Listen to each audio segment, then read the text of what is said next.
আসেন শোনেন মুসলমান, কুরবানির ওই আদি কথা সবাই আজকে শুনে যান। জাতির পিতা ইব্রাহিমের পুত্র ইসমাইল, ভালোবাসায় পুত্রের তরে কাঁদে তারি দিল। ইসমাইলের মা জননী বিবি হাজেরা,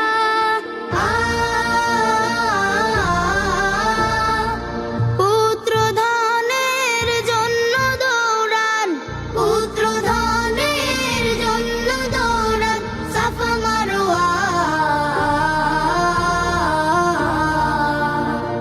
জাতির পিতা স্বপ্ন দেখেন দিতে কুরবানি, প্রিয় জিনিস আছে কি তা শোনেন কাহিনী। ভাবলেন নবী দিতে